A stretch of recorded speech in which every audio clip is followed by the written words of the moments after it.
Bom dia, meus irmãos, a paz do Senhor Jesus. É com muita alegria, com gratidão a Deus, que mais uma vez estamos aqui para compartilhar da palavra do Senhor, para estarmos diante do Senhor, aprendendo um pouquinho mais da palavra dele, aprendendo um pouquinho mais desse manual de vida que são as Escrituras.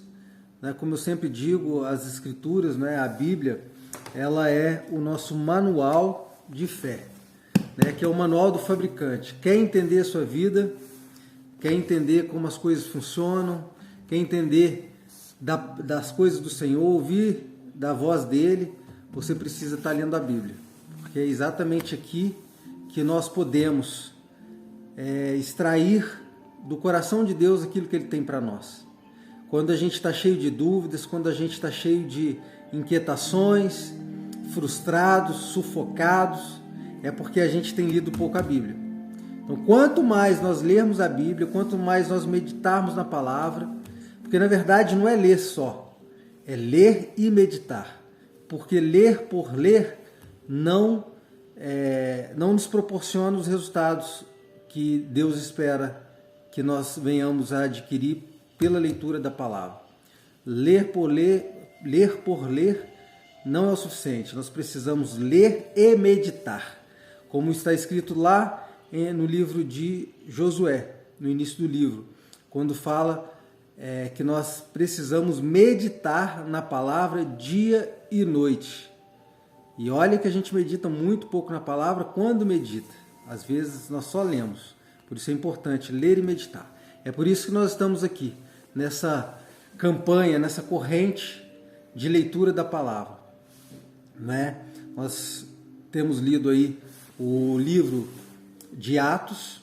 Hoje vamos falar de Atos no capítulo 17 e nós vamos ver como está o desenrolar dessa história, como o que está acontecendo na vida de Paulo, o que ele está realizando, os encontros que ele tem tido, para vermos o quanto nós, por meio da vida de Paulo, para ver o quanto nós não fazemos missões. E Paulo, quanto ele fazia de missões. Ele entregou a vida dele a Cristo e a obra e a tarefa e a missão de pregar a palavra, sobretudo para os gentios. Mas Paulo pregava para gentios, gregos e também judeus.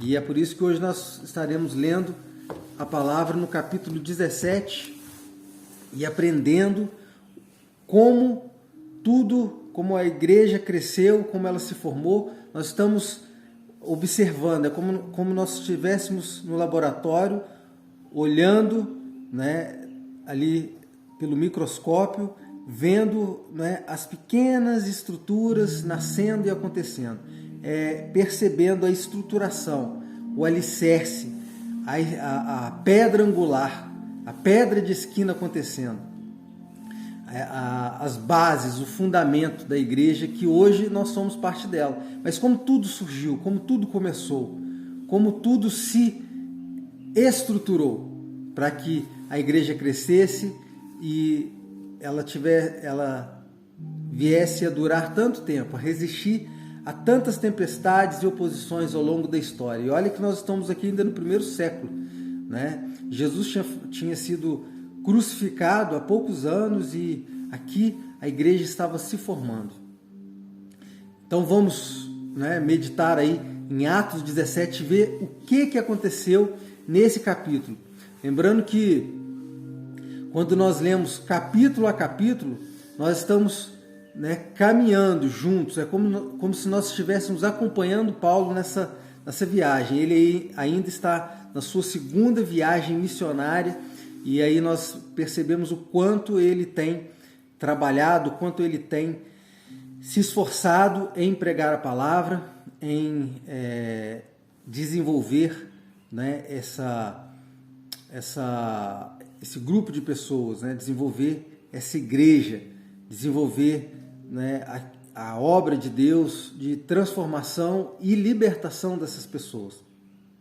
E nós vemos que em Atos 17, Paulo vai para Corinto, vai para a cidade de Corinto. Se você conhece aí a carta aos Coríntios, então você conhece que em Atos Então você conhece que a carta aos Coríntios era destinada aos cidadãos da cidade de Corinto.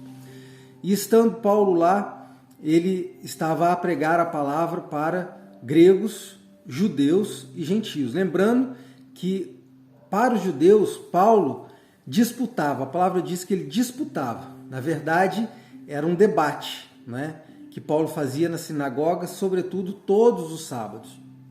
E Corinto também estava debaixo da dominação romana, mas era uma cidade de maioria grega, mas também tinham ali, né, os judeus, como os judeus estavam para toda parte. Quando os judeus se instalavam numa cidade, eles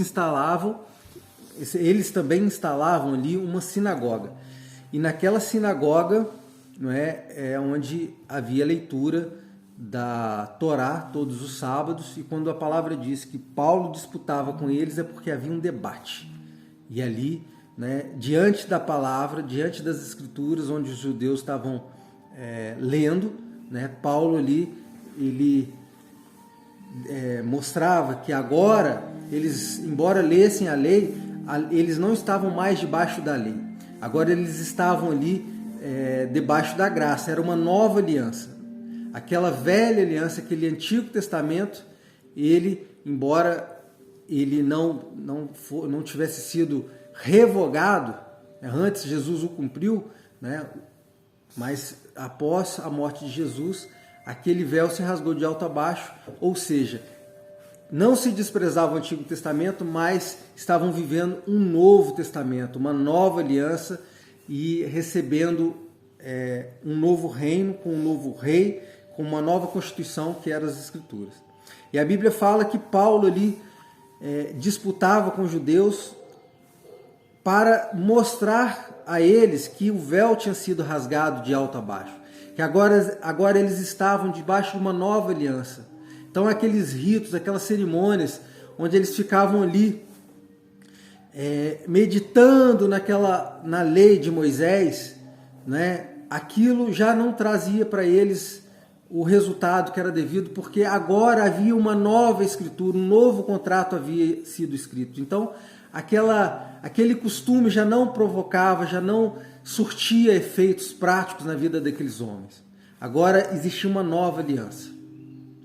E a palavra diz que muitos gregos e muitos judeus se converteram a Jesus. Lembrando que ali na sinagoga não eram apenas judeus que praticavam o judaísmo, né? Muitos gregos também praticavam o judaísmo, né? E por isso que muitos se converteram. Mas a palavra também dizia que, a despeito, né, de Paulo prosperar, convencer pessoas, né? Aliás, ele pregava a palavra, mas quem convencia era o Espírito Santo, embora aquilo tudo acontecesse e trouxesse resultados, né? Na medida que as pessoas iam se convertendo, iam se juntando à doutrina, à nova doutrina dos apóstolos, a que era ali o Evangelho, aquilo também despertava muita mágoa, muito rancor por parte dos maiorais, dos grandes ali da sinagoga. A tal ponto de Paulo se irritar e falou, olha, eu tenho pregado para vocês a palavra, eu tenho mostrado para vocês a verdade, e vocês não querem, né, receber da porção da palavra, vocês querem insistir em permanecer no Velho Testamento. Mas eu vou com esses aqui que se converteram, com esses que ouviram da palavra e sentiram da palavra a verdade, se convenceram que Jesus Cristo é o Senhor, e se vocês não querem, eu entrego a vocês, né, na verdade eu digo que seja o sangue de vocês sobre a cabeça de vocês, né? É como se eu sacudisse os pós, né? Paulo sacudisse os pós, o pó da roupa, e dissesse assim, ó, vocês estão por conta própria. Eu preguei a palavra para vocês, mas vocês não querem ouvir da palavra. Então, que o sangue de vocês seja sobre vocês. Eu vou para os gentios. E a Bíblia nos fala em Atos 17 que Paulo ele deixa de ir à sinagoga de Corinto e diz assim, ó, eu vou para os gentios, eu vou pregar para os gentios. E ele não precisou ir longe, porque ao lado da sinagoga tinha um gentio chamado Tito. E a palavra diz que Tito, ao ouvir da palavra, ele se converte, e ele era um gentio. Ele não era judeu, ele era um gentio, talvez grego, talvez sírio, talvez um romano, mas ele era um gentio. E a palavra diz que ele se converteu ao Evangelho. E a palavra também diz que um maioral lá da sinagoga, onde Paulo havia deixado para trás, chamado Sóstenes, ele tinha se convertido. E convertido e tinha sido batizado ele e a sua casa. Então vocês veem que, a despeito de muitos não quererem ouvir a palavra do Senhor, muitas pessoas se converteram. Gentios e também os maiorais da sinagoga. Lembrando que a sinagoga era um local que havia uma liturgia tão grande, havia uma religiosidade tão grande à volta da sinagoga, que não havia liberdade para todas as pessoas ouvir da palavra, ouvir da Torá lá na sinagoga. O que acontecia é que ali era um ambiente muito religioso, que não dava acesso às pessoas. Então, a palavra de Deus nos fala que o maioral Sóstenes também foi batizado. Mas aquilo irritou muito as pessoas ali da sinagoga, os religiosos, a tal ponto deles tomarem Paulo e levarem ele para um homem chamado Galho. Ele era procônsul, ele era um romano, ele era um juiz naquela cidade. E eles acusaram Paulo de estar ensinando uma nova doutrina para eles, ensinando costumes que não eram próprios da religião do judaísmo. E Galho ali, ele fala que, olha, as acusações que vocês estão fazendo de Paulo não são acusações de crime, pelo menos dentro do escopo que eu entendo. Então eu não vou julgar Paulo, eu abro mão dessa questão, esse julgamento, essa causa, ela não é verídica e ela não tem sentido para mim. E ele diz para que eles saíssem do tribunal e que ali não haveria julgamento e que Paulo não tinha acusação formal, não existia uma acusação verdadeira, não era um crime. E aquilo ali, Galho manda que eles saiam, a tal ponto de que há uma confusão ali na frente daquele tribunal em Corinto, onde aqueles judeus religiosos que queriam expulsar Paulo, que queria uma condenação contra Paulo, eles vêm a surrar, a violentar um grande judeu, um judeu que era importante ali na sinagoga, que era um homem chamado Sóstenes. E eles batem muito em Sóstenes e aquilo ali gera uma revolta, uma tristeza muito grande naqueles homens, naquela igreja que estava a hora crescendo ali em Corinto, mas aquilo ali acaba que faz com que Paulo, depois de 1 ano e meio, porque Paulo ficaria em pouco tempo em Corinto, mas depois de 1 ano e meio, Paulo ele resolve ir embora depois dessa confusão toda. Paulo ficou ali esse 1 ano e meio porque Deus falou para ele que Deus tinha muitas pessoas ali que seriam, que tinham o coração voltado para Deus. Deus sabia que haviam muitas pessoas que apoiariam Paulo, e assim ele ficou ali 1 ano e meio. Mas Paulo decide ir embora, mas há algo interessante, porque em Corinto Paulo também conheceu 2 judeus que foram muito importantes para o ministério, que era o casal Áquila e Priscila. E eles foram para Corinto depois de serem expulsos de Roma, porque Cláudio expulsou todos os judeus de Roma. Então esse casal, eles vêm para Corinto, conhecem Paulo e acompanham Paulo durante todo esse tempo. Eles também tinham a mesma função, a mesma atribuição que Paulo, que era construir tendas. Então eles fazem essa amizade e vão construindo essa igreja juntos. Só que quando Paulo decide sair de Corinto, eles também acompanham Paulo e eles vão até a região de Éfeso, onde eles ficam ali por algum tempo. Mas Paulo decide ir embora para Jerusalém e deixam ali o casal Áquila e Priscila. E sabendo que Paulo ele era um fundador de igrejas, Paulo era uma pessoa que estava ali para plantar igrejas, pregar a palavra do Senhor. Ele deixa esse casal em Éfeso e segue para Jerusalém e posteriormente ele vai para a Galácia e para a Frígia, continuando a sua viagem. Mas o fato é que lá em Éfeso, Áquila e Priscila, eles conhecem um outro judeu chamado Apolo.